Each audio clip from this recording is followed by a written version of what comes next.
Hola, hola, buenos días. Eh, Somos el podcast Conversaciones desde el Antropoceno. Por aquí les habla Daniel Aravena, profesor de matemática de Coronel. Y estoy aquí junto a mi amigo de siempre, mi compadre, Pablo Rodríguez. ¿Cómo estás, Pablo? Hola Daniel, mucho gusto. Todo bien por acá, todo bien. Qué bueno, Pablo. Eh, y bueno, hoy día es un día especial. Estamos con, creo que primera vez en la historia del podcast que entrevistamos a alguien con el grado de doctor. Así que queremos saludar al doctor Steven Rojas, doctor en matemáticas. ¿Cómo está, doctor Steven? Muy bien, pues mucho gusto por la invitación, muchas gracias. Espero tener una conversación bastante amena con ustedes y los felicito por esta iniciativa. Realmente faltan estas iniciativas en Chile, así que los felicito, ¿ah? Muchas gracias. Gracias a usted, doctor Steven, y gracias por las felicitaciones. En realidad, a nosotros nos gusta conversar harto, como de cosas que consideramos que son interesantes y que también como que a la comunidad le podrían interesar, ayudar, abrir horizontes. Así que lo hacemos con ganas, lo hacemos con hartas ganas aquí desde el año pasado. Bueno, doctor Steven, mire, yo lo voy a presentar un poco, por lo que encontré en internet, sale que usted es doctor en ciencias matemáticas de la universidad, aquí dice Jaume, Jaume, o es Jaime primero. Jaume, lo que pasa es que está en catalán, ¿no? Ah, ya. Es Jaime primero en español, pero la universidad es Jaume primero. Ah, entonces por la Universidad Jaume primero de España.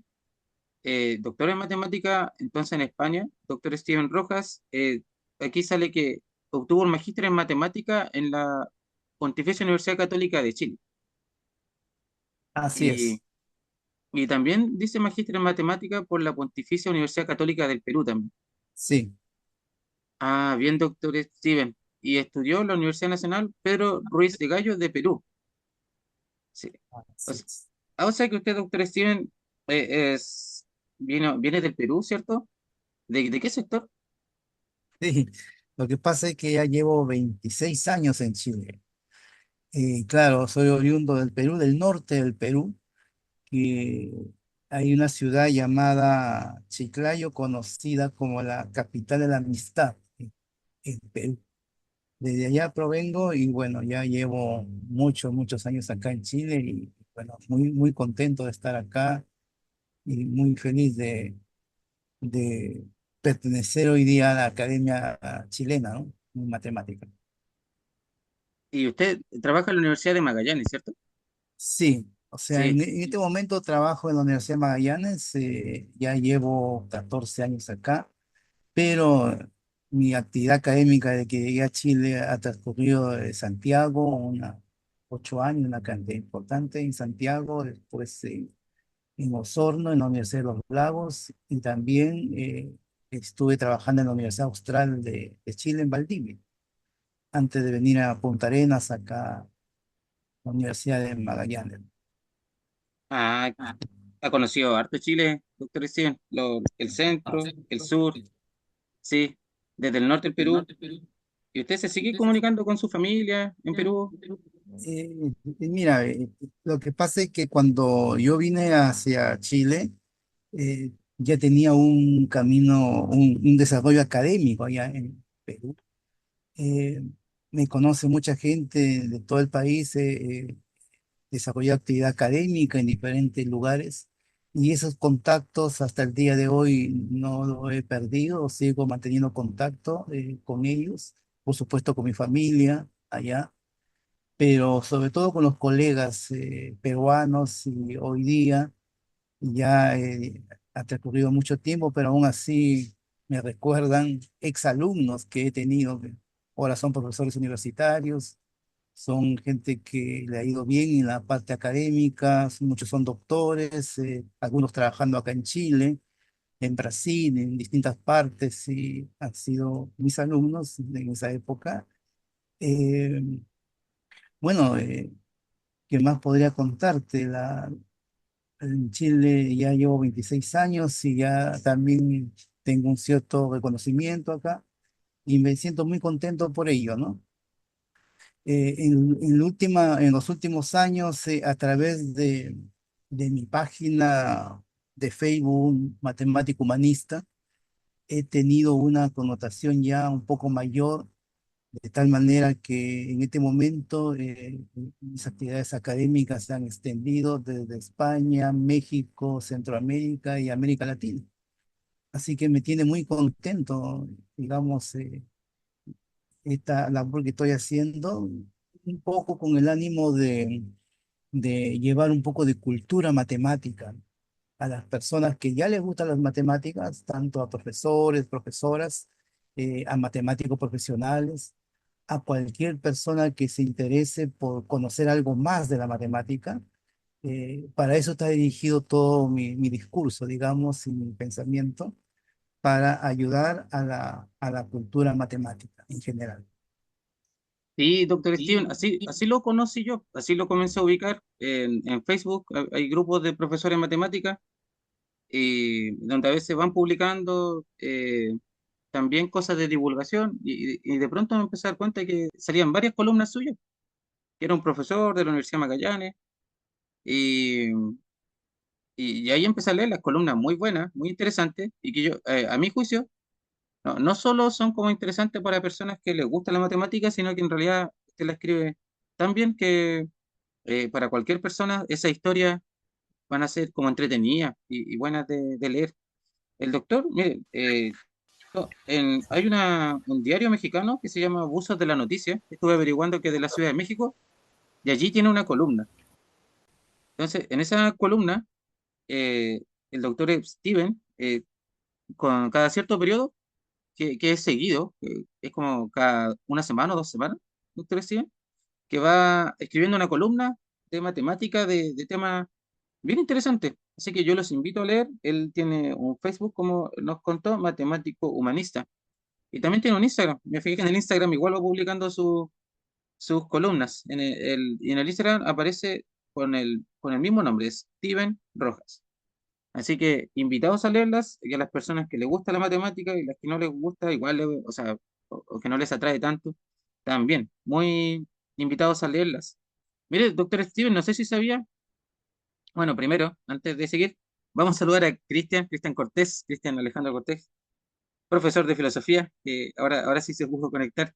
Cristian, ¿cómo estás? No sé si ahí estás silenciado. Ya, Ahora ahora sí, sí. Mm. sí. Hola, ¿cómo están? ¿Todo bien acá? Gracias. Sí, tuve problema conectarme, pero ahora el computador está un poco lento, pero pude. Ahora sí. Todo bien.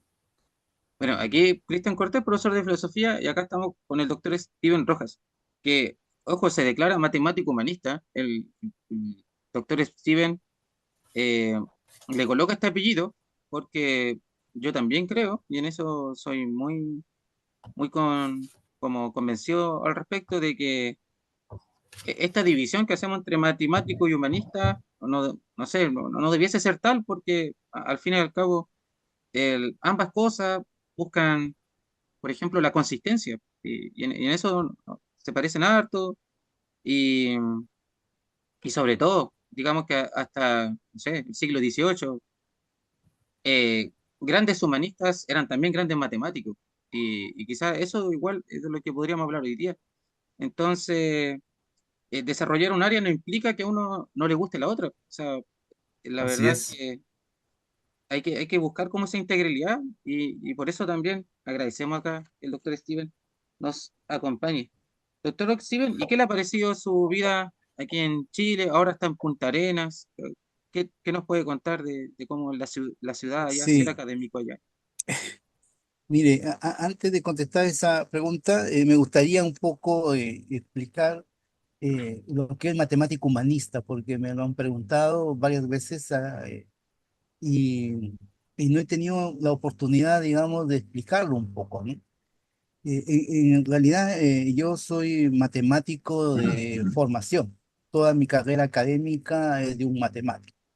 Sin embargo, mi interés por la filosofía de las matemáticas y la historia de las matemáticas venía de mucho tiempo atrás.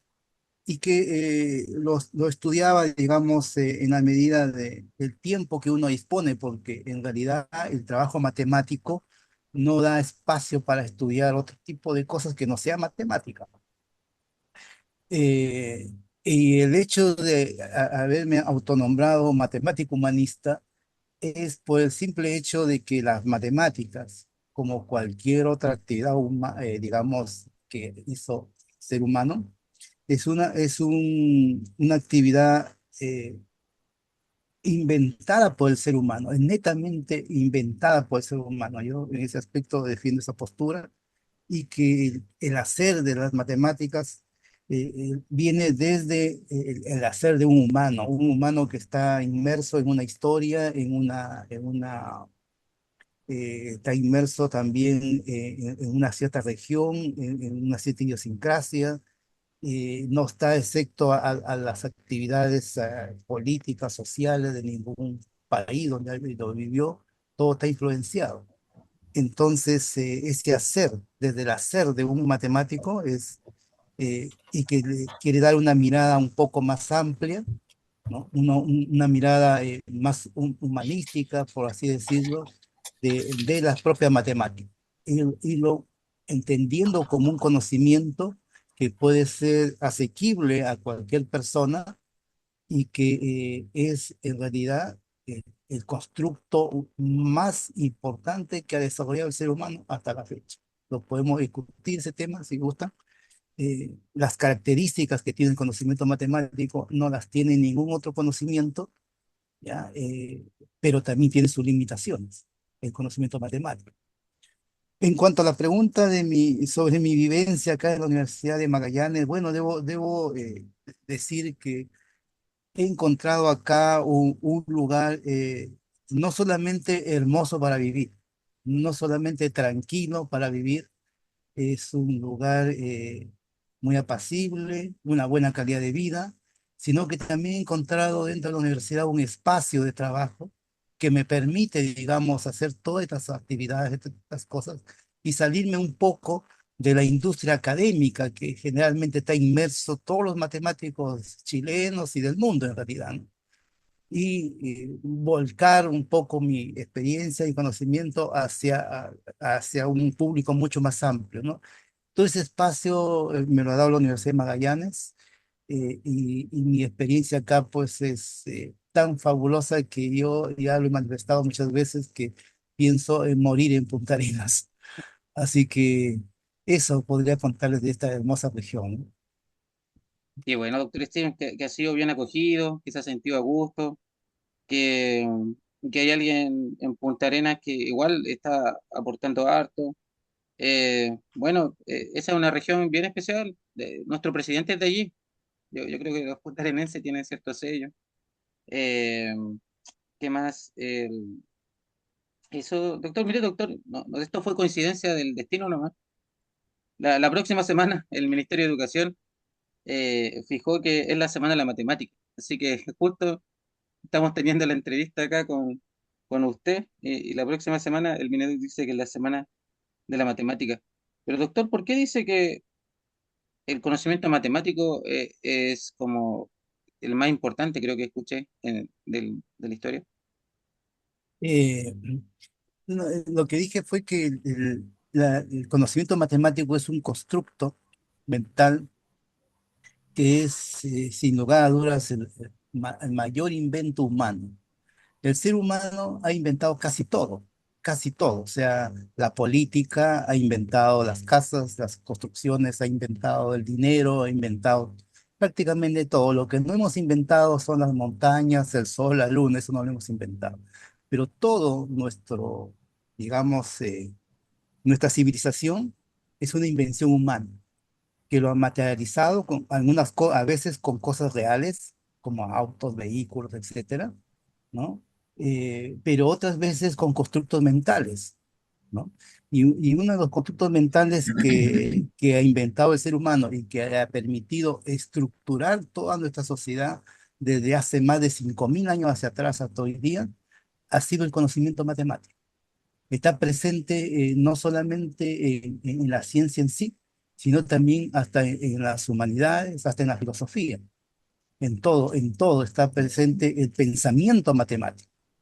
Entonces, ¿y por qué digo más importante, más trascendente? Porque es el único conocimiento hasta el momento que el ser humano ha realizado que es universal y atemporal. Todo lo demás es cuestionable o es modificable, es evolucionable, ¿no? Hasta la misma filosofía, la misma física, la misma ciencia va evolucionando, va cambiando, pero las matemáticas, usted tiene el teorema de Pitágoras que se inventó hace miles de años atrás y de aquí a unos 100.000 años seguirá siendo el teorema de Pitágoras. Y eso es un invento humano irrefutable, ¿no? Es universal. El lenguaje matemático puede mirarlo un chino, un ruso, un japonés, un hispano y va a ser entendible, porque hay un lenguaje universal y atemporal. No hay ningún conocimiento así. Pero, ¿qué es lo que sucede, no?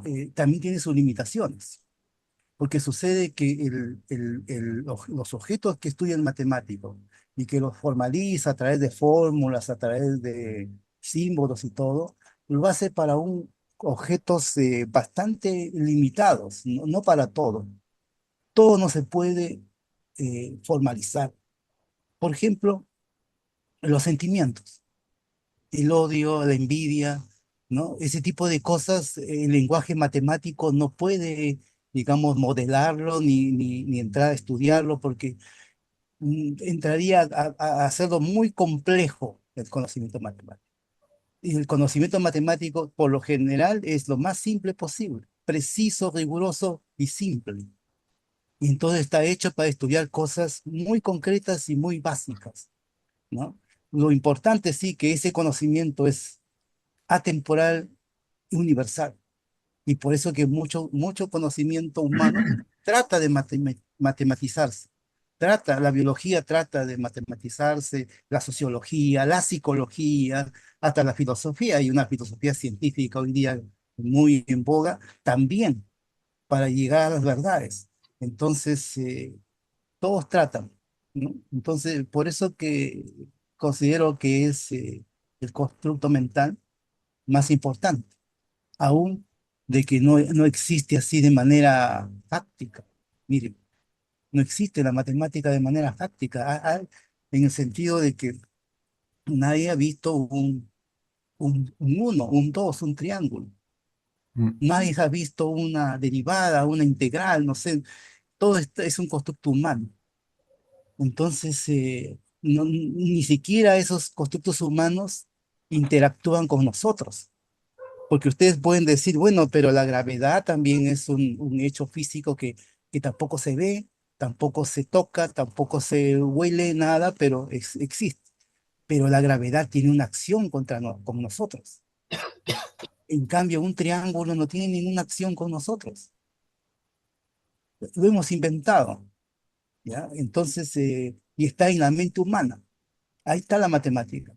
Que nosotros lo representamos en un papel, en una sala de clases, es otro tema, ¿ya? Pero en sí, el objeto matemático está en la mente humana, no existe en otro lugar. Doctor, mucho gusto, es un placer tenerlo acá.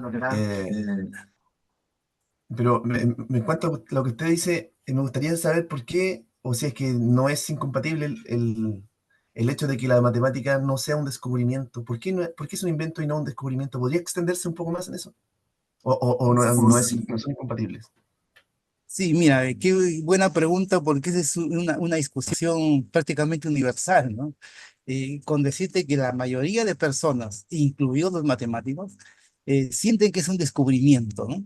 Descubrimiento pensando de que las matemáticas se encuentran fuera del ser humano, que uno la descubre porque está en la naturaleza, está, digamos, en los problemas sociales, en lo que sea, uno puede mirar matemáticas.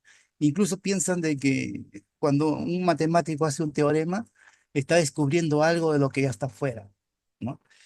Entonces, la defensa sobre la invención es simplemente lógica. El día que se descubra o que se demuestre fehacientemente de que la naturaleza tiene conciencia, tiene cerebro, tiene formas para pensar en matemática, ahí diré que quizás estoy equivocado. El día que se descubra que la política, por ejemplo, la psicología o todos esos conocimientos tenga independiente del ser humano, un cerebro, una imaginación, una mente, el día que se descubra eso, entonces diré que estoy equivocado. Entonces, no hay nada, una evidencia que me diga concretamente que la naturaleza tiene, no sé, pues vida, tiene pensamiento, como para poder elaborar matemática. El único ser que tiene esa capacidad es el ser humano. Ahora, lo que sucede es que la confusión viene desde muchos siglos atrás, ¿no? Muchos siglos atrás, porque, claro, el inicio de la matemática, la génesis de la matemática, sí viene de los hechos concretos. Por supuesto, o sea, para que el ser humano pueda pensar en el uno, en el 2, en el 3, ha tenido que ver un problema de conteo para empezar, ¿no?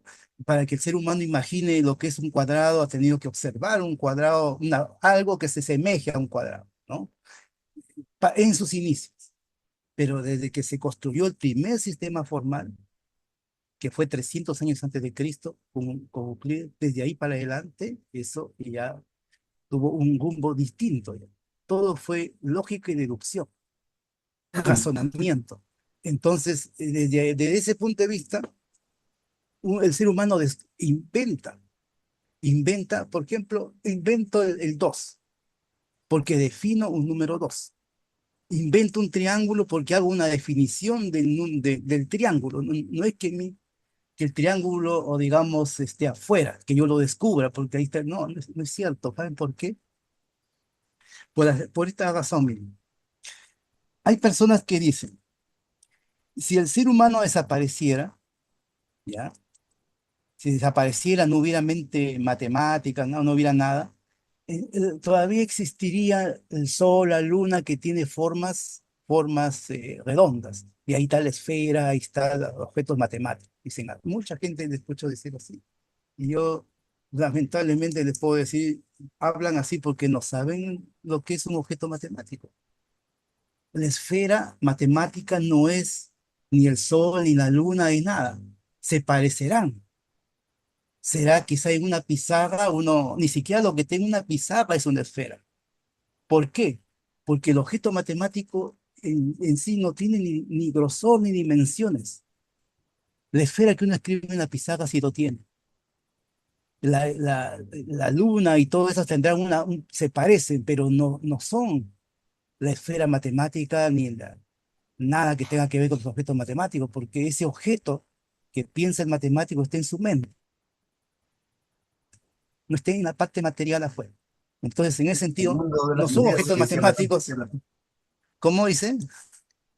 El mundo de las ideas que decía Platón, po. El mundo de las ideas. Bueno, pero Platón hablaba, o sea, lo que pasa es que Platón hablaba de un mundo fuera del ser humano.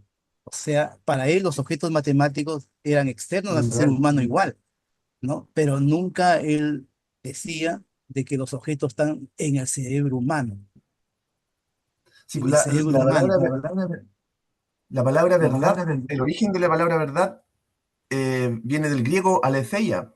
Y aletheia significa aesin y letheia es ocultar. Por lo tanto, para ellos la verdad era lo que estaba oculto. Entonces, la verdad era lo que había que develar. Entonces, ellos pensaban que la verdad estaba afuera y había que descubrirla. Ese era en su inicio el origen de la palabra verdad para ellos. Y ahora, Y claro, ustedes, ese es por el idealismo, ¿no es cierto? Y claro, la verdad está afuera, incluso hablaban de una verdad que uno no podía acceder a la verdad, salvo en esos objetos idealizados que tenía Platón, digamos, de objetos matemáticos y la justicia y esas cosas, ¿no? No, acá nosotros hablamos de que el objeto matemático se encuentra en la mente humana, en el cerebro humano, de tal manera de que si nosotros desaparecemos, ¿ya? Si uno desaparece, esos libros que usted ve acá de matemática no tienen, ¿qué cosas son? Simplemente papel, ¿no? Incluso si una persona que no tiene formación matemática mira un libro de matemática y mira, ¿qué mira? Mira papel y tinta. La matemática no existe para él, porque no tiene un cerebro, digamos, entrenado. Y si no existe el ser humano, aunque estén los libros, esos libros son papel y tinta. Entonces, la matemática en sí no existe. Lo hemos nosotros materializado a través de constructos mentales, a través de simbolización, lo hemos materializado y lo hemos usado para nuestro desarrollo como persona. Eso es el valor que tiene, ¿no? Pero después es una invención, así como hemos inventado el papel, el dinero, así como hemos inventado el dinero es una invención humana. Igual, es un acuerdo entre todos nosotros para darle valor a un papel. Entonces después no existe. ¿Se dan cuenta? Y así, muchas cosas que hemos inventado, todo, la justicia. ¿Qué cosa es la justicia? También es una cosa humana. Entonces, por eso lo de matemático humanista, para traer a la matemática en el hacer humano, como parte del hacer humano. Algunos podrán decir, bueno, no, es que la matemática también puede, no sé, pues las abejas, por ejemplo. Las abejas, dicen, hacen un panal usando optimización porque lo hacen a través de hexágono, qué sé yo, así piensan algunos, por lo tanto, también hay un pensamiento matemático ahí. Yo digo, o sea, para saber de que lo más óptimo es, digamos, hacerlo a través de hexágonos, ese es un teorema matemático de optimización. Yo no creo que una abeja sepa teoremas matemáticos para optimizar. Es simplemente producto de la evolución. Producto de la evolución, la adaptación, que uno observa ese tipo de cosas. Lo observa. Pero no es que la abeja haga matemática, ni nada. O sea, lo único que hace matemática es el ser humano. El que genera el conocimiento matemático del ser humano. No hay otro lugar. Que lo interpreten, o sea, a ver, yendo al tema de la naturaleza. ¿No? Yendo al tema de la naturaleza, que muchos dicen, el lenguaje, la naturaleza está escrito en el lenguaje matemático. Esas palabras de Galileo del siglo XVI, o sea, lo siguen repitiendo, ¿no? O sea, él pensaba así, porque había toda una tradición de toda la Edad Media, toda la parte griega, ¿no? Que se hablaba de esa manera, ¿no? Eh, pero lo que no se han puesto a reflexionar es en lo siguiente, ¿no? Que el ser humano es parte de la naturaleza. Parte. O sea, el ser humano no digamos, mira hacia la naturaleza y como una revelación les salen los teoremas que modelan esa naturaleza. Newton, por ejemplo. No crean que Newton se sentó y en una revelación contemplando la naturaleza sacó sus leyes de gravitación, ¿no? Como para decir que lo descubrió. No. Él con un lápiz y un papel modeló. Y como es parte de la naturaleza, en base a observación de la naturaleza, él puede generar conceptos matemáticos que modelen ese fenómeno natural. Él lo inventa en base a lo que él observa. Así se genera la matemática. No es que la naturaleza esté en términos matemáticos, eso no es cierto, ¿no? O sea, o que la naturaleza tenga un pensamiento matemático, una cosa que no, que yo creo que es imposible de que se demuestre alguna vez que tenga un pensamiento, una conciencia, ¿no? Eso es eh, lo que, digamos, desde esta filosofía que uno maneja, entiende que es desde lo humano, desde lo humano. Y en base también de que las fórmulas matemáticas son flexibles, son plásticas, se pueden, no sé, cualquiera que hace una fórmula le puede sumar, restar, elevar, lo que sea, y de tal manera que lo puede mover, de tal manera que explique lo que él ve en la naturaleza, lo que él ve. Entonces modela lo que él observa, por las limitaciones que tiene eso, ¿ah? Porque no crean que es perfecto la modelación matemática tampoco. No es perfecta, o sea, ustedes no se han dado cuenta la predicción del clima. ¿no? Cuando dicen va a llover y al final no llueve. ¿Por qué pasa esto? Porque el modelo matemático falla. Sucede que para que un objeto matemático se adapte a una cosa real, altamente compleja, por ejemplo, en el caso del tiempo, se necesita una serie de variables, miles de variables. No existe matemática para modelar una cantidad de variables, ni las computadoras lo podrían realizar. Entonces, ¿qué hace el matemático? Simplifica y busca variables relevantes. Y con eso es su modelo. Claro, en variables que él piensa relevantes le puede funcionar quizá en la mayoría de días, pero como en la naturaleza es tan caótica, impredecible, esa variable relevante puede en algún momento ser irrelevante y fallar el modelo. ¿Dan cuenta? Entonces, Mm. el modelo matemático es como una fotografía nomás de la realidad, pero no es ni la realidad ni nada, ¿no? La naturaleza no es matemática. Nosotros lo hemos matematizado, los seres humanos, y hemos matematizado todo, todo nuestro quehacer, todo. O sea, desde que nos levantamos, todo es matemática, porque así lo hemos estructurado nosotros mismos. Desde que nacieron las primeras tribus, sociedades, hasta el día de hoy. Nosotros, por Profesor, eso es importante en educación. bueno, me parece muy interesante lo que estamos conversando. Bueno, como le comentábamos al principio, yo soy profesor de lenguaje. Digamos, esta matemática y lenguaje, las dos asignaturas que tienen más horas curriculares en la educación media. Y me pasa mucho que los estudiantes o son, ellos mismos se declaran así, o son muy matemáticos, o bien son humanistas. O sea, no se pueden ser ambas. Y yo siempre trato de explicarles un poco la misma idea que tiene, bueno, con mis palabras, pero la misma idea que tiene usted. O sea que en realidad las matemáticas son mucho más abstractas que el lenguaje.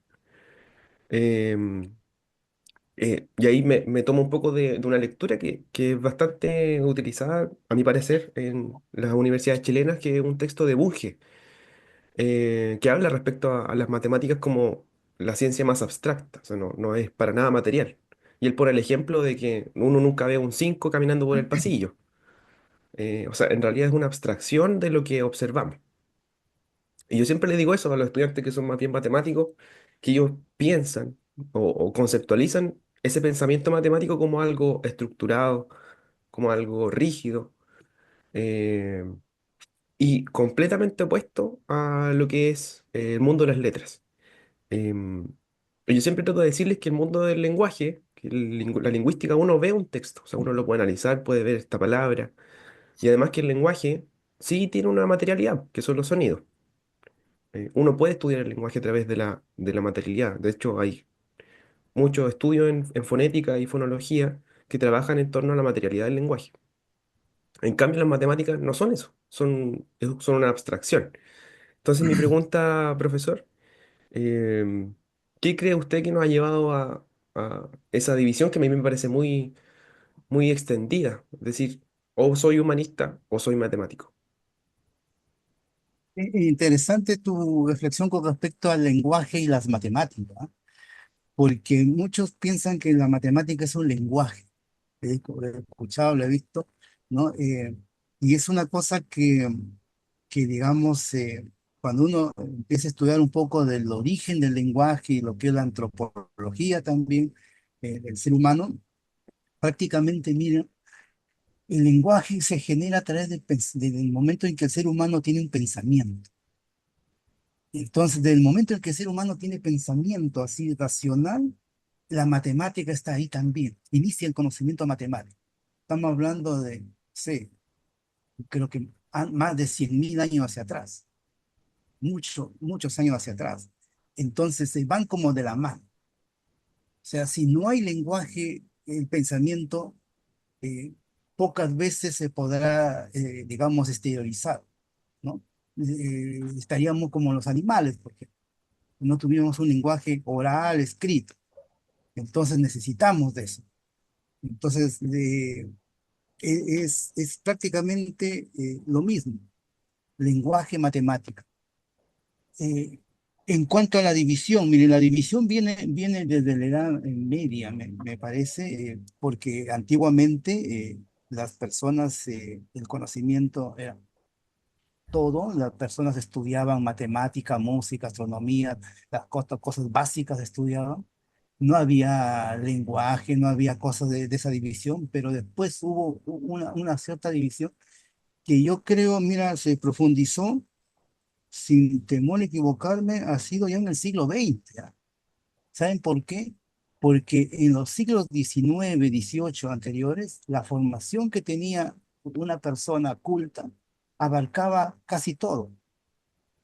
No hay que perder de vista que muchos matemáticos venían de profesiones médicos, abogados incluso, ¿no?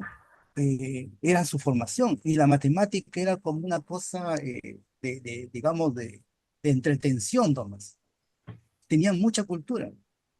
Entonces, esa cultura se perdió porque hubo esta división ya en la educación, eh, porque nosotros hemos experimentado, miren, ya en el siglo XX, una cuarta revolución matemática, que les podría también contar, ¿no? ¿Cuál es esa cuarta revolución matemática? Es la incursión del formalismo matemático.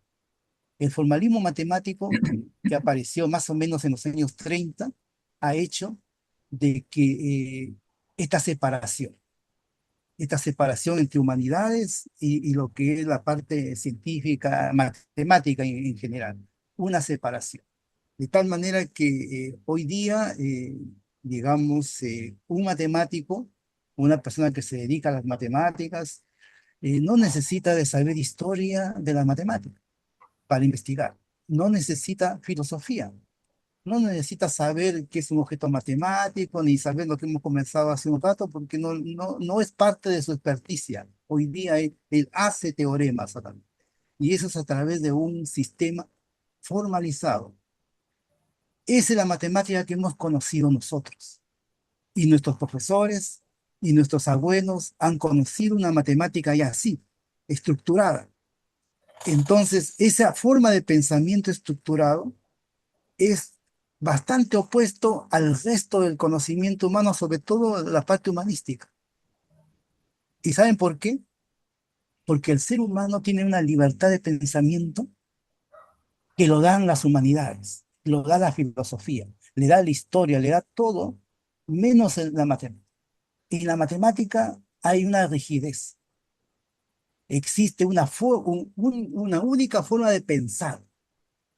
Entonces, encasillar al cerebro humano para pensar de una manera única, eso es lo que le cuesta al cerebro humano de la mayoría de personas. Claro, porque aquí no hay opinión, no hay pareceres, no es que uno más uno va a ser cinco en algunas oportunidades y cuatro en otras oportunidades, nada. O sea, hay una sola respuesta. Es así, la manera como estructura la mente las matemáticas. Entonces, en cambio, lo otro no. Todo lo demás es opinable, ni qué decir la política, la sociología, la psicología, la filosofía. En todo nosotros tenemos posiciones incluso, que tienen cierta lógica, cierta razón, pero posiciones muchas veces discrepantes. En matemática no. Entonces la división entra por ahí y yo lo que digo es, lo que las personas no se dan cuenta, los educadores en realidad no se dan cuenta, creo yo, es que si bien es cierto, el pensamiento matemático forma a las personas el razonar bien, en la toma de decisiones, tiene muchas ventajas, pero es un tipo de razonamiento, de pensamiento. En general, el ser humano no piensa matemáticamente. Claro, o sea, nosotros no podemos, ni siquiera un matemático va a estar por la calle pensando en los vectores, que cada auto es un vector, o pensar que el teorema de Pitágoras está ahí en la ventana, o sea, eso es una locura, eso, no, el pensamiento matemático es para ciertas cosas precisas, para algunas cosas precisas, pero la gran mayoría de decisiones que tomamos nosotros los humanos es una decisión razonable, razonable. Y ahí entra todo lo que uno necesita para tomar decisiones razonables. La filosofía, la historia, el lenguaje, todo lo demás. Razonable. ¿No? Entonces, Yo les puedo dar un ejemplo. Por ejemplo, uno dice, la distancia más corta entre dos puntos es la línea recta. Eso dice el lenguaje matemático, ¿no? Entonces, para que ustedes vayan de su casa a la universidad, tienen que ir por línea recta.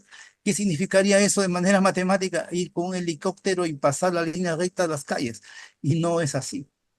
Uno toma decisiones razonables en la vida. Y así hay muchos ejemplos en la vida diaria real. Por lo tanto, eso que dicen que la matemática enseña a pensar, ¿no? Yo digo, o es un lenguaje, yo digo, no. Todos los conocimientos humanos enseña a pensar y genera un lenguaje. La esencia de la matemática no es un lenguaje, así. La filosofía genera un lenguaje, la biología genera un lenguaje, la química, todos generamos un lenguaje. Entonces no es la esencia de las cosas el lenguaje, eh, el tipo de pensamiento, ¿no es cierto? El tipo de pensamiento matemático es para ciertas cosas precisas que uno lo puede usar en la vida diaria incluso, pero no para todo. Entonces necesitamos, ¿qué componente necesitamos para educarnos? La matemática es una de ellas, pero no todo. Necesitamos la parte humana. Eso necesitamos para educarnos, para tomar decisiones razonables y buenas. Necesitamos para tener valores, valores y principios. Y es una cosa, este es uno de los errores que se comete hoy día en educación, ¿no? También tiene su razón el por qué hoy día el profesor de matemática enseña una matemática como si fuera a formar un pequeño matemático. Es absurdo. O sea, nosotros necesitamos formar ciudadanos. ¿Se dan cuenta? Ciudadanos. Y ciudadanos tienen que tener principios, valores, tienen que tener eh, maneras de cómo comportarse en la sociedad que hemos construido hoy día. Entonces, esa formación, la matemática, por supuesto que puede ayudar y puede contribuir, pero, pero también contribuye la filosofía, también contribuye la educación cívica, contribuye la historia, el lenguaje, contribuye todo. Entonces, eso es una cosa que se está, digamos, errando, a mi juicio, en la educación, con la idea de que, bueno, el razonamiento matemático es bueno, que nos permite razonar y que por allá decía un divulgador de la matemática, decía que la matemática nos ayuda a que no nos engañen, decía por ahí alguien. Yo me sonrío porque digo, como si a los matemáticos no nos engañaran. También nos engañan como cualquier ser humano, a pesar que usamos la lógica, la deducción. Y nos engañan porque la vida es mucho más compleja que el razonamiento matemático. Entonces, por eso podemos caer en situaciones así igual, ¿no? Si fuéramos tan estructurados, como dice en la educación, dice, hay que enseñar matemática para que sea estructurada la gente, bueno, significaría que todos los matemáticos fuéramos personas perfectas y que no nos peleáramos nunca y que todo estaría ok y no es así. Somos seres humanos primero, antes de todo. Y no usamos la matemática para todo, ¿no? O sea, usamos pensamiento razonable. Y eso, la educación tendría que ir en ese sentido, desarrollándose. No sé si di respuesta a, a su pregunta. Sí, doctor Steven, para agregar un poco, yo aquí soy el bueno profesor de matemática, en educación media, pues lo que uno, y acá, pucha, usted, claro, tiene razón, uno, generalmente la dinámica es que uno propone a los estudiantes actividades que resumidamente van a consistir en ser ejercicios o problemas, en los cuales efectivamente hay una respuesta correcta, o sí, en general siempre hay una respuesta correcta, eh, pero para darle espacio a que a lo mejor no es tan rígida, quizás como lo propuso, lo que usted dijo, la cuarta revolución matemática. eh, Hace un tiempo, Héctor Pastén, que es un matemático chileno, joven, que se ha hecho famoso porque ha hecho grandes descubrimientos o inventos, quizás podríamos decir hoy día, eh, decía que la matemática igual es una ciencia en la que, si mal no recuerdo, él decía, tienen espacio las ideas. O sea, y finalmente por eso igual le enseñamos harta matemática a los estudiantes, porque es un razonamiento donde si bien, claro, tienen que llegar a la respuesta correcta, pero en el camino las ideas no tienen por qué ser únicas. Y eso es lo que, al menos yo en mis clases, trato de siempre tener el espacio para que si abordamos un problema, eh, no haya solo una idea. O sea, y generalmente con los estudiantes tratamos de buscar las dinámicas para que en un problema veamos las distintas ideas que pueden tener las distintas personas para resolver un problema. Y llegan, y por distintos caminos podemos llegar a la respuesta correcta. Y vamos conversando, eh, a lo mejor ahí nos ponemos a conversar cuál idea es más óptima, pero sí es una ciencia que en ese espacio sí da, o sea, en la educación, a lo que ahora se está haciendo, porque quizás lo que yo le digo antes no se hacía, que sí tratamos de dar espacio a que al menos las ideas sí puedan ser divergentes, pues, hayan espacio para divergencia de pensamiento allí. Y, y también, bueno, mencionar al respecto de que, por ejemplo, Patricio Fellmer, que también es un matemático chileno de la Universidad de Chile, eh, ha hecho una propuesta para que, claro, exista en el aula, se active esto de la resolución de problemas, porque allí se desarrolla esta divergencia de ideas y donde todas las personas se sientan invitadas a como así opinar y comentar respecto a un problema matemático. Así que eso es como el panorama que ahora estamos viendo en educación media, que es igual, por ejemplo, en educación media, el liceo donde trabajamos con Cristian y Pablo, eh, es un liceo que igual, dependiendo de la PAES, PSU, PDT, de lo que eso exija, de alguna manera sí lo miramos y tratamos de dejarlos a los estudiantes bien preparados para eso. Y esas pruebas últimamente están siendo pruebas, a diferencia, por ejemplo, de lo que era la PSU, que la mayoría de las preguntas eran muy artificiales, por así decirlo, en respecto a situaciones de la vida cotidiana, sino que eran como ejercicios de matemática. La PAES ahora trata o la mayoría de las preguntas, si uno las lee, son situaciones de la vida cotidiana. Y allí dan espacio ahora, porque igual los colegios estamos mirando eso, si no es solo mi colegio el que esté viendo eso, da espacio para que ahora le enseñemos a los estudiantes eh, que para un mismo problema pueden haber varias ideas que nos van a llevar al camino correcto. Y así que eso le quería comentar, que estamos tratando ya de no ser tan rígidos, porque esa rigidez es lo que, claro, usted comenta que está a las personas que no les gusta tanto esa rigidez y que después no les gusta la matemática y se declaran más humanistas, a que también están invitados. O sea, esas mismas ideas que pueden tener en las humanidades, también las pueden tener en matemáticas y también viceversa. A una persona que le guste mucho la matemática, mucho le va a aportar también la humanidad, tratar de como el contexto de las cosas, al menos en educación media, porque ya después la universidad, claro, ahí uno se especializa mucho más en un área que uno elige, pero para nuestros estudiantes de educación media es importante que tengan como ese pensamiento integral de todas las áreas. Sí.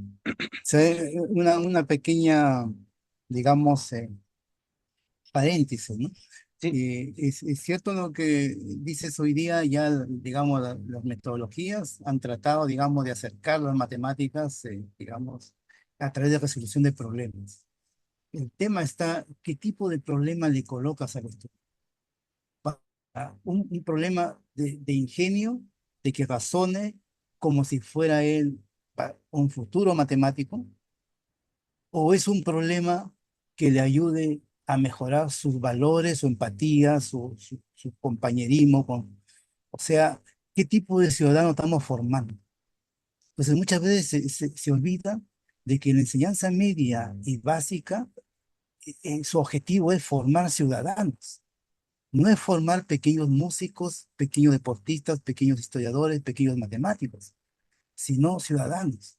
Entonces, hay muchos ejemplos, incluso en la historia de la matemática, de gente con mucho talento para la ciencia, para las matemáticas en particular, pero que han resultado ser personas con poca ética y moral, por ejemplo, con pocos principios y valores. Entonces, nada se gana en la educación buscar un talento, alguien que le guste la matemática, puro 7 todo, cuando no tiene principios y valores. Entonces nos olvidamos de esa parte fundamental en la formación de cualquier ciudadano de cualquier parte del mundo. La matemática tiene elementos para ayudar a eso, pero no se hace. Siempre se le coloca problemas y hoy día, claro, se puede discutir ideas. Eso es una apertura importante hoy día, pero sigue siendo muchas veces problemas artificiales, problemas de ingenio, problemas que lo hagan razonar a la persona, cuando en realidad hoy día ya, más que todo en este siglo, sabemos que el conocimiento es integrado. O sea, el ser humano, miren, para aprender algo, y eso no lo digo yo, sino lo dicen los neurocientíficos, necesita hacerlo con, con las manos. Entonces, si tú quieres, digamos, que el aprendizaje llegue, o que el alumno se entusiasme, o que valore lo que es la matemática, la ciencia, él tiene que tener una experiencia que realmente lo ayude para eso. Si no, va a ser simplemente ejercicios mecánicos que después pasa un tiempo, te encuentras por la calle y pregúntale qué recuerda los cursos de matemática. No recuerda casi nada, ni siquiera. ¿Y en qué lo va a usar en la vida diaria? Tampoco. Basta ni siquiera las operaciones hoy día porque es todo calculador. Entonces, no, pues, o sea, estamos dirigiendo la educación a futuros ingenieros, médicos, así, ¿no? Y estamos viendo la parte valórica que tiene. A ver, en cambio, mira, ve, si tú le dieras una experiencia que él lo recuerde para toda su vida, yo creo que eso sería mucho más valioso, mucho, y para eso él necesita involucrarse, no darle problemas así teóricos, sino decirle, mira, ve, si tú eres un niño de básica, pues, un grupo de básica, por darte un ejemplo, y yo quiero enseñar las 4 operaciones, la multiplicación, la división, ¿no? Y olvidémonos de enseñar reglas. Eso es estructuralmente de esa forma, le cuesta al ser humano. No sé, pues usted puede decir, el problema que vamos a resolver aquí en esta sala es cómo podemos construir esta sala de clase o una sala de clase. ¿Qué material necesitamos? ¿Cuál es el costo? ¿Cuánto es la mano de obra? ¿Cómo va a ser el paisaje? ¿Cómo va a ser los elementos que van alrededor? ¿Los permisos municipales? Una serie de cosas reales en donde involucre la matemática conectado con otras disciplinas, la biología, la química, incluso la parte legal, hasta la filosofía podría entrar ahí, y hacer un conocimiento integrado. En esa experiencia, si el grupo de jóvenes, de niños, empieza a trabajar y empieza a preguntar y empieza a operar, esa experiencia lo va a recordar toda su vida. Y va a ser un momento en que él va a decir, la matemática y la ciencia, que es importante para nosotros. Es muy importante porque nosotros cuando niños hicimos esto, así como después lo hace un ingeniero, después lo hace un médico, entonces empieza a valorar la ciencia y a los hombres y mujeres que hacen la ciencia, empieza a valorar, y eso no lo estamos obteniendo hoy día los valores que tienen los jóvenes son los deportistas, los cantantes, qué sé yo, no, nada, un científico no lo valora nadie, siendo una persona que da su vida y aporta para toda la humanidad, no hay ni un valor para los hombres y mujeres que hacen la ciencia.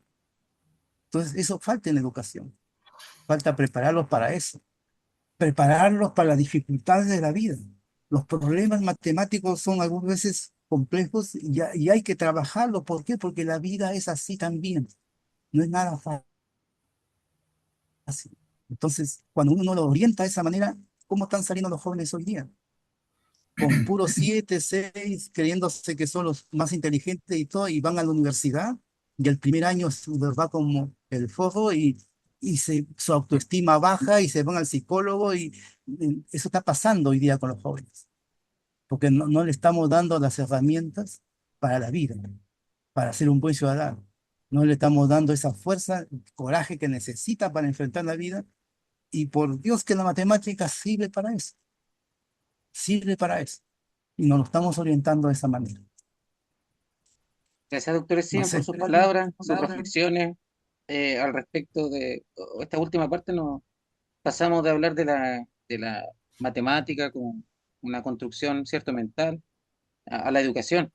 Pero se nos ha pasado el tiempo volando, doctor Steven, y yo no quería dejar de tocar un tema que algo mencionó, que le habíamos igual propuesto para hoy día, es que usted mencionó a Newton. Newton que claro, él inventó la, la, las leyes gravitacionales, y, pero también se dice, y acá hay un debate que yo quería que hoy día conversáramos, se dice que inventó el cálculo.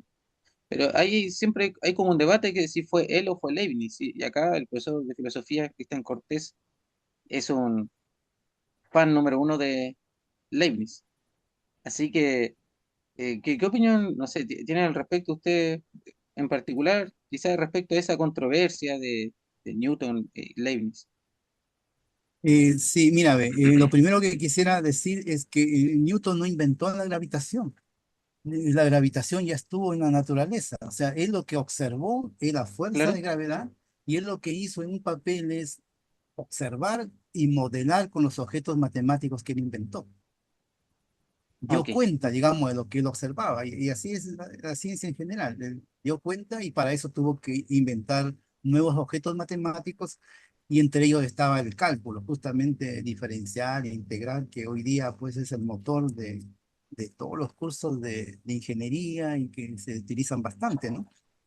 Entonces, en ese sentido, eh, lo que él inventó fueron los objetos, las técnicas matemáticas nuevas para poder modelar este observación que él hizo de la movimiento de los planetas y de la gravedad. Pero si a Newton se le preguntara de dónde viene esa fuerza de gravedad, en ese momento él no sabía qué decir. Pensaba que era Dios, no sé, ¿no? Pero no tenía todavía digamos, la respuesta de esto. Se tuvo que esperar hasta Einstein para poder dar una respuesta a la gravedad. En cuanto a la controversia, ¿no? Mira, Newton y Leibniz eran personajes diametralmente opuestos, ¿no? Mientras que Newton era realmente, a mí en lo personal no me hubiese gustado conocerlo a Newton, porque era no solamente arrogante, déspota, si uno se le cruzaba por el camino, pues lo tiraba a matar, o sea, era muy vengativo, esa es su personalidad. En cambio, Leibniz era todo lo contrario, era un diplomático, un abogado, una persona que viajaba mucho, tenía muchos amigos y tenía una cercanía, y una persona que conocía muchas cosas, no solamente matemática y leyes, ¿no? Tenía un pensamiento científico, lógico, profundo. Y en cambio, Newton era alquimista. Newton creía, digamos, se había puesto a estudiar la Biblia, imagínense la Biblia y tratar de buscar ahí mensajes y todo. Tenía un pensamiento bastante místico y no todo era racional para Newton. claro. Era bien esotérico, hizo profecía y Era todo. bastante esotérico, Sí, es algo increíble sabiendo que una persona es racional, pero sin embargo para ciertas cosas no era tan racional. Entonces, ahora, en esa controversia sucede lo siguiente, ¿no? En la historia de la matemática se reconoce que los dos han inventado el cálculo en este momento, después de los estudios que se han hecho de las contribuciones de cada uno. Pero en ese momento que sucedió, eh, no habían los medios de comunicación de hoy día, por supuesto, pero los egos humanos, como cualquier ser humano, el matemático también tiene su componente así de envidia, de ego, y lo que Newton defendía, sus ideas, digamos, de libro escrito, el famoso libro de Principia Matemática, donde estaba todo este detalle técnico de la ley de gravitación y todo. Él en un principio se negaba a publicarlo, y por eso es que Leibniz lo publicó primero, y la disputa hubo porque, según se cuenta en la historia, Leibniz viajó a Inglaterra para conocer a Newton y lo conoció y tuvo acceso a, digamos, al texto de Newton, que no estaba todavía publicado, tenía acceso y entonces después se generó la idea de que él se había copiado, ¿no? Cuando después publicó su cálculo diferencial de Leibniz, se había copiado de las ideas, pero empezó la disputa, incluso continental, ¿no? Los ingleses siempre han sido muy patrióticos y ellos cerraron filas con Newton y los europeos con Leibniz. Entonces, pero lo que sucedió después de todo eso fue de que los trabajos de cada uno de ellos, si bien es cierto, en esencia conceptual es la misma idea, pero el trabajo de Newton es muy diferente al trabajo de Leibniz. Las ideas, la simbología, la forma de cómo concebir la derivada, la integral era distinto de cómo lo concebía Newton. Newton estaba pensando, por ejemplo, en modelar esto de la gravitación. Le llamaba flujos a su derivada, ¿no? Mientras que Leibniz no. Leibniz le interesaba el área bajo la curva, o sea, tenía otra manera de concebir el mismo objeto matemático, pero para dos problemas diferentes. Entonces alguien dice, no, eso significa que el cálculo está afuera, porque descubrieron el cálculo. ¿Cómo puede ser posible, dicen algunos, que dos personas piensen lo mismo, si no está afuera para mirarlo, ¿no? Y la verdad es que no se dan cuenta que los dos tenían el mismo cerebro. Todos tenemos el mismo cerebro, pensamos igual, tenemos tendencia a pensar lo mismo, tenemos las neuronas, todo, ¿no? Eso, lo que la coincidencia en esta oportunidad no fue, es que dicen, inventaban la misma notación, las mismas definiciones, la misma idea, no fue así. Los cerebros piensan distinto, pero la parte conceptual fue lo mismo. Y entonces hubo esa disputa, ¿no? Muy feroz, fea. O sea, Newton pues atacaba de manera feroz. Él era capaz, por ejemplo, de destituir una persona o si sus artículos estaban publicados, mandarlo a quemar todos los artículos y que no aparezca más su nombre. Así era Newton, ¿no? Y tenía todo el apoyo de los ingleses, ¿no? Así ocurrió con varios enemigos que tenía Newton. En cambio, Leibniz no. Leibniz, a pesar de que un diplomático y todo, murió en la más triste austeridad. Se dice que solamente a su entierro fue su perro y su mayordomo, nadie más lo reconoció, lamentablemente, a pesar de grandes aportes en la filosofía, en la teología, eh, en la lógica, ¿no? Fue uno de los precursores de tener un lenguaje universal, o sea, una serie de aportes. En cambio, Newton murió con todos los honores en Inglaterra. Hasta el día de hoy está muy recordado y está puesta a nivel de los grandes científicos de la humanidad. Con razón, o sea, eso no le quita el mérito, digamos, ¿no? Porque aquí hay que saber diferenciar en lo que es la persona en sí, como persona, y su contribución a la ciencia. Generalmente uno trata de idealizar a las personas, ¿no? Tal frase lo dijo Einstein, tal frase dijo Galileo, tal frase ya lo queremos como si fuera un hombre perfecto, ¿no? Y no es así, ¿no? Somos humanos. Todos matemáticos y matemáticas son humanos, tienen defectos y cualidades. Así que que uno digamos, eh, le da un valor inmenso es a su obra científica, ¿no? Más no su persona, sí, ese es otro tema aparte, ¿no? Ok.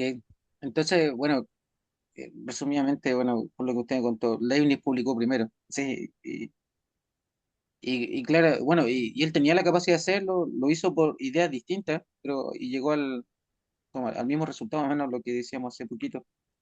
Eh, entonces, eso más o menos, bueno, y Newton lo hizo después. No sé si, Christian, algo más que agregar ahí de Leibniz. Eh, No, bien, lo que dice, eh, ¿qué quería? Que lo que Leibniz, como decía el doctor acá, se preocupaba quizás por lo infinitesimal, por lo pequeño. Y el otro, Newton, fue hacia lo macro, los planetas, el sistema. Pero Leibniz estaba preocupado por lo infinitesimal, lo pequeñito. Y ahí llega la idea de la mónada y todo eso, y construye todo eso, esa metafísica, por decirlo así, de la, de la, de la mónada, estos átomos espirituales, donde unifica tanto la materia como él le llama el espíritu, pero es la palabra que se ocupaba en ese tiempo. Hoy día quizás le llamamos energía. Entonces, esa fusión de la materia con la energía o el espíritu crea estas entidades duales, mitad materia, mitad energía. Entonces, en ese sentido podemos decir que fue uno de los primeros personas que fue capaz de vislumbrar lo que hoy en día conocemos como mecánica cuántica.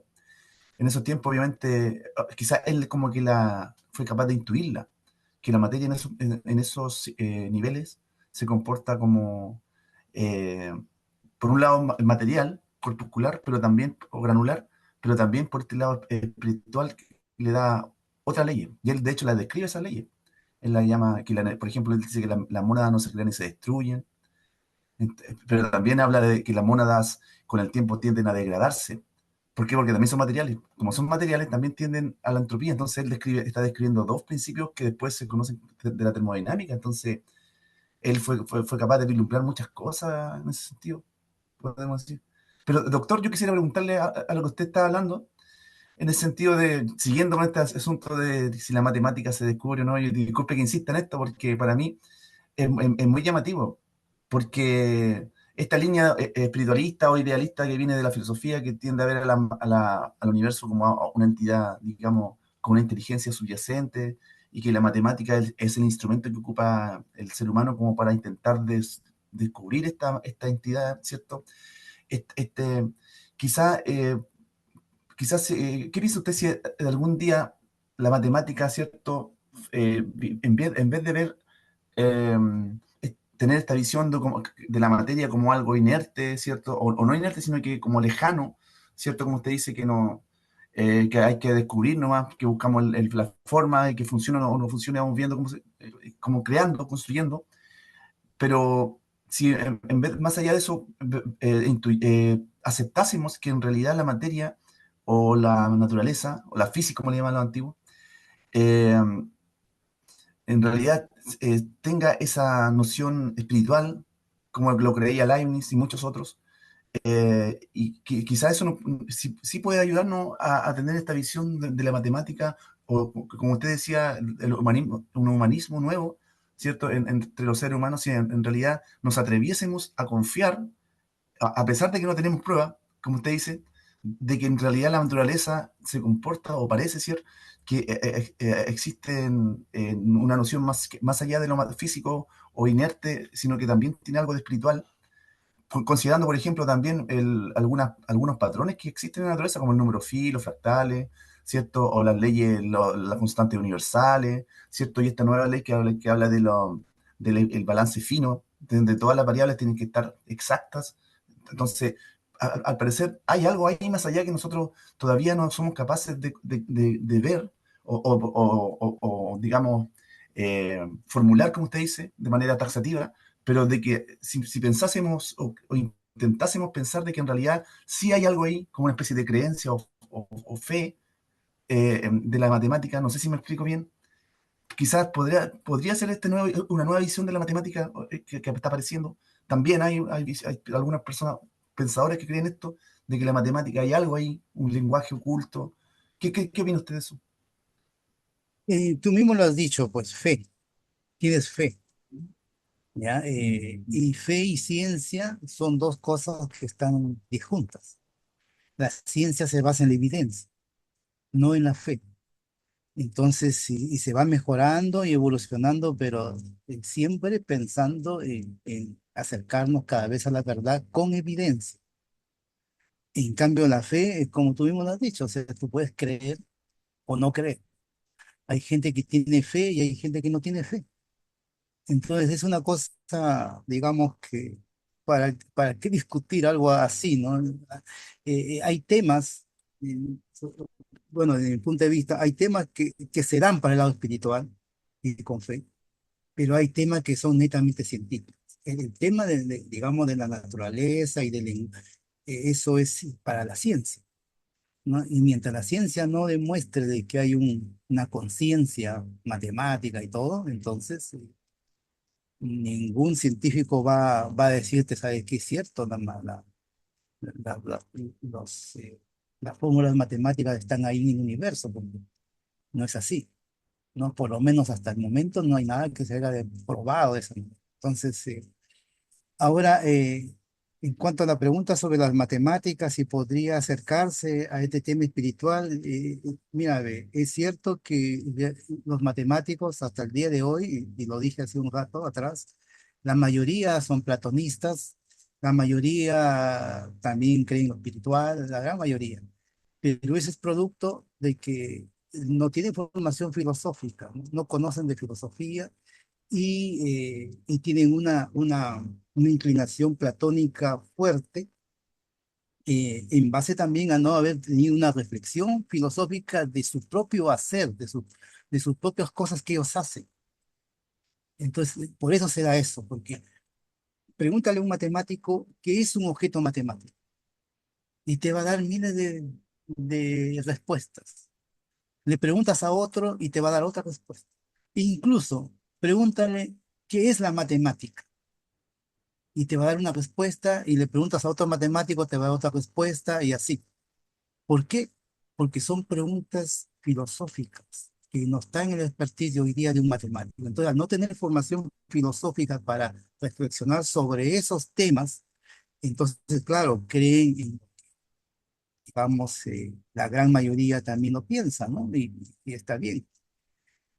Pero voy a afirmar también lo siguiente. Hoy día ya existe una filosofía más cercana a la ciencia, la de Mario Bunge, justamente la que acaban de nombrar, Mario Bunge, la llamada filosofía científica, que es también la filosofía que como matemático yo estoy más cercano, porque justamente trata de, de trabajar todos estos temas filosóficos, todos estos temas que han preocupado a los filósofos, a los seres humanos, pero informado de la ciencia y usando lenguaje matemático.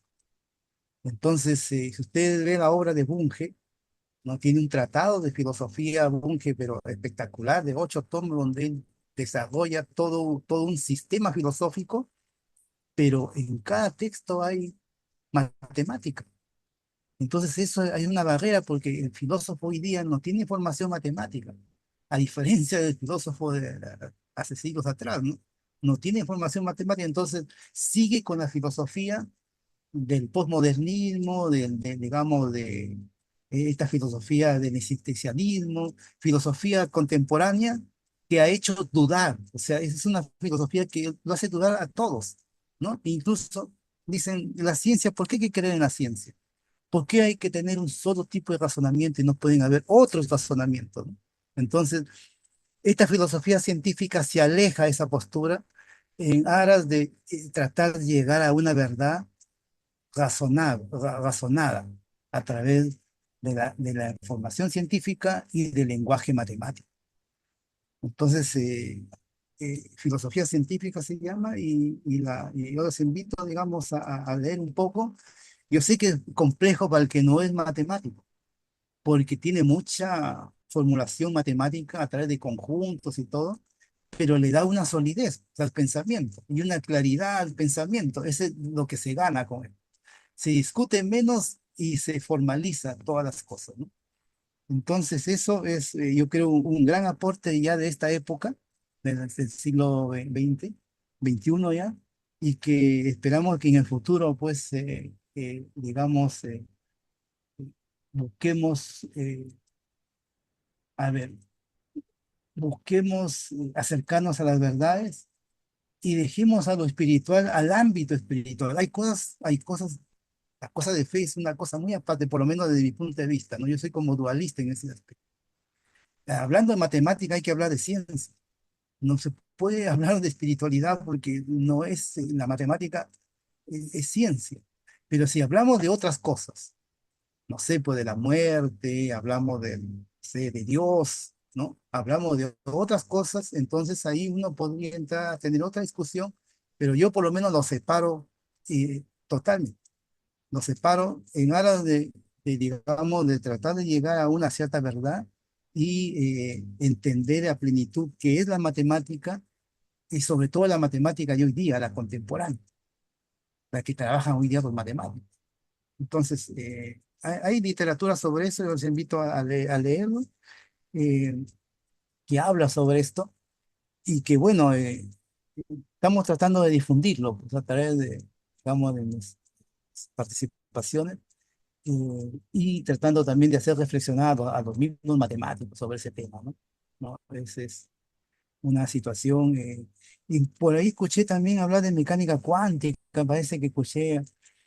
A veces pasa, miren, y eso Mario Bunge lo critica bastante. ¿No?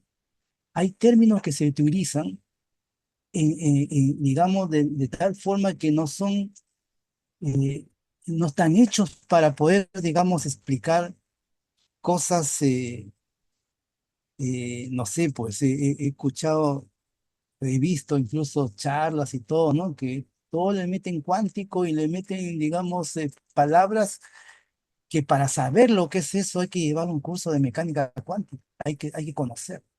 Entonces, uno se pone a hablar porque, bueno, a veces en los libros, sobre todo esto de autoayuda, qué sé yo, aparecen todas estas energías y cosas que yo no dudo que no existan, existen, ¿no?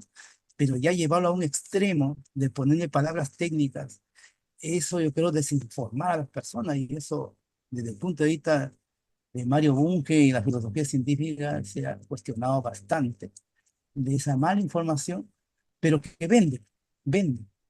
Claro que vende, la numerología es otro tema. También vende, ¿no? Se dice que los números, así como estamos hablando ya como Pitágoras, ¿no? Que hablaba de los números. Entonces, que guían el universo, guían nuestra conducta, qué sé yo, la numerología, los horóscopos, y todos esos elementos que no tienen un fundamento científico hoy día más que nunca en el siglo XXI.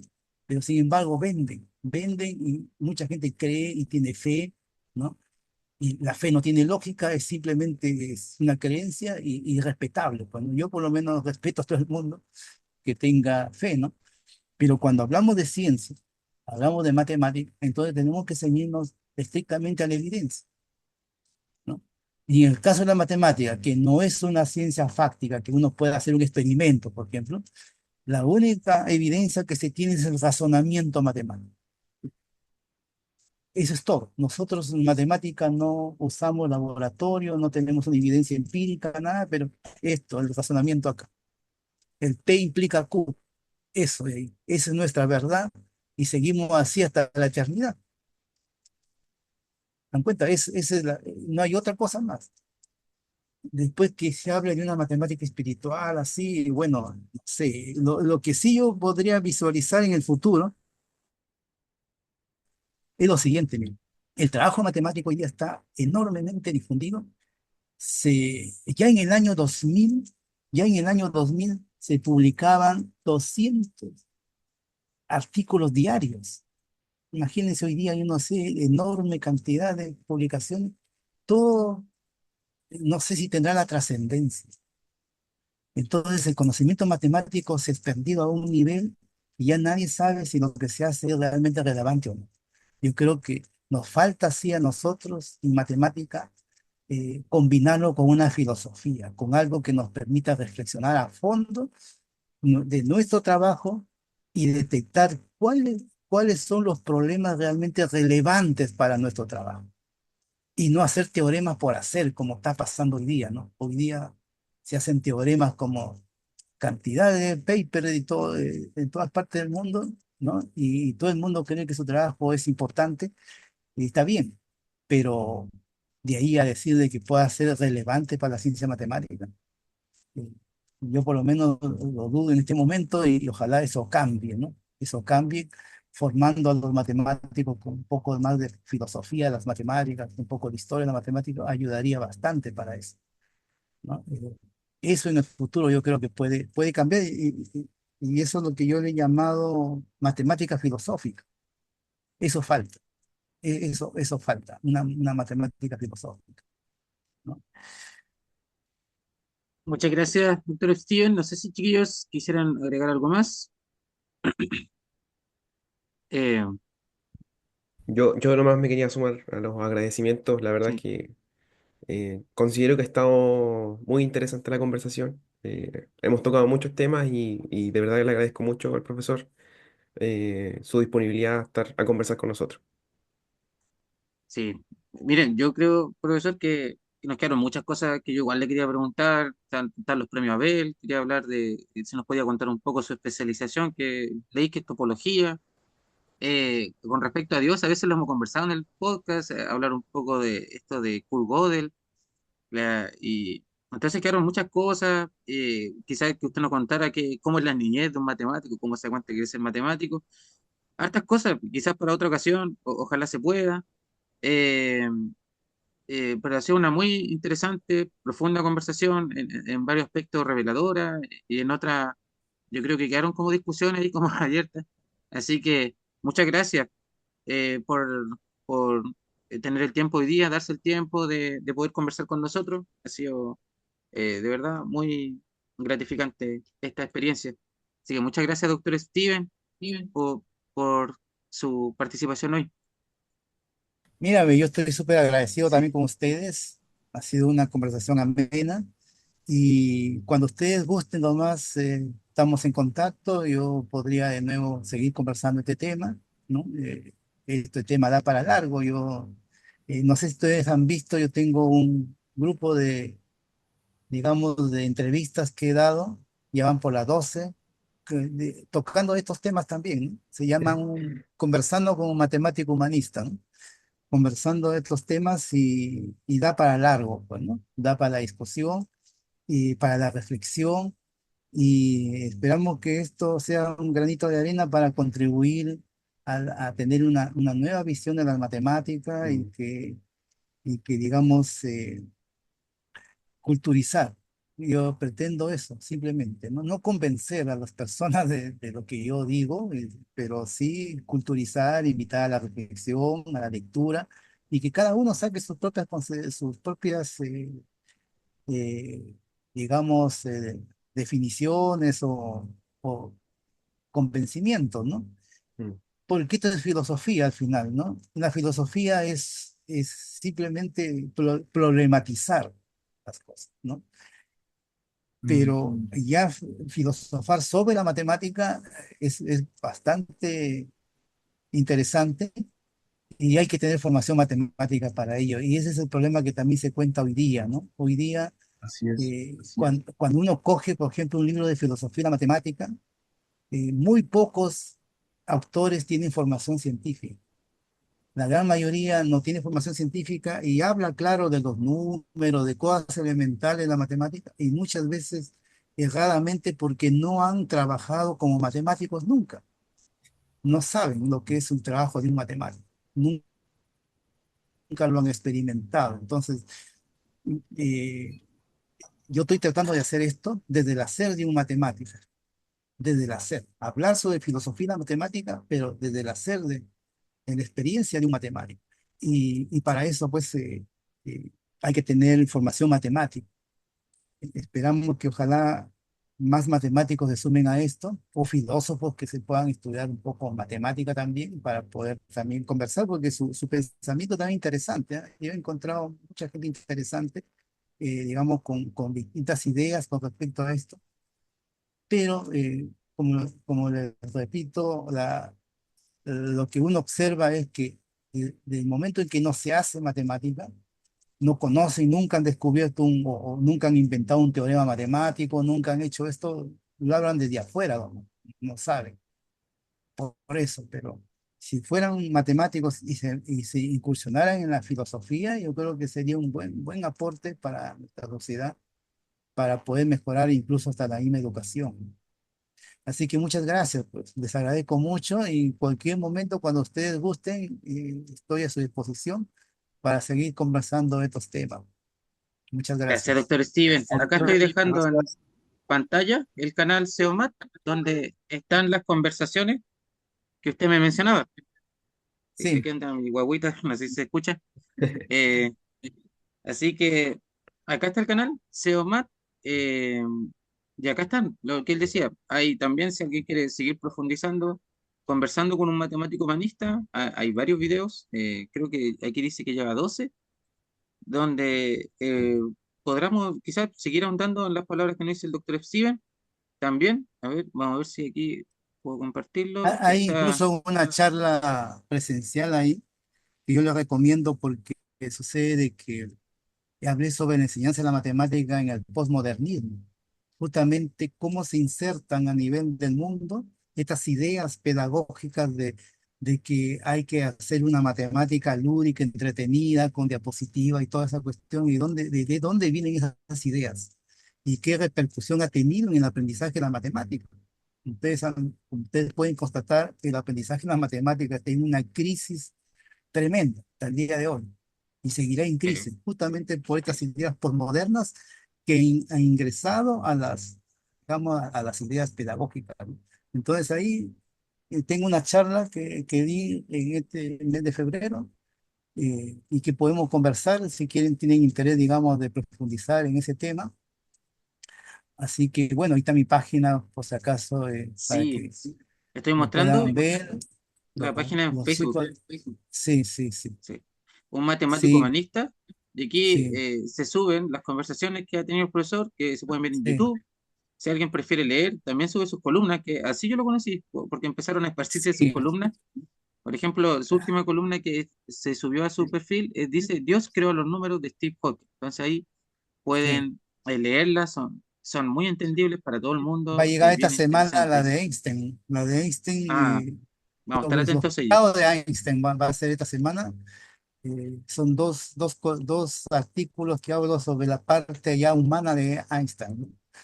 Y son columnas para acercar un poco, digamos, aspectos históricos y filosóficos de la matemática a un amplio público.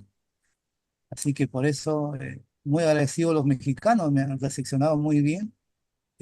Tengo o sea, dos revistas que se publica. Uno es el Buzo de la Noticia, que está ahí, y otro que se llama Impulso Informativo, que también hay columnas que digamos, se hacen para acercar estos temas a un amplio público, ¿no? Así que espero pues que se suscriban, ¿no? Y se den like, y bueno, ahí iremos sumando.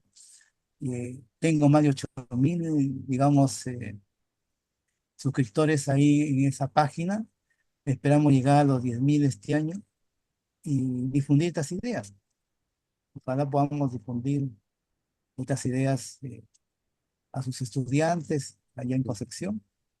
Y bueno, pues muy agradecido. Cualquier cosa estoy a su disposición. Muchas gracias, Eh, doctor Steven. sí, Que tenga un gran día, que pueda descansar igual, sí, y que tenga también un gran año académico este año. sí. Muchas gracias. Un Muchas gusto, gracias. doctor Muchas Steven. Que esté gracias. muy bien. Un gusto, Muchas doctor. gracias. Chao. Muchas Un gracias. gusto. Igual manera, igual manera. Ok. Adiós. Bueno.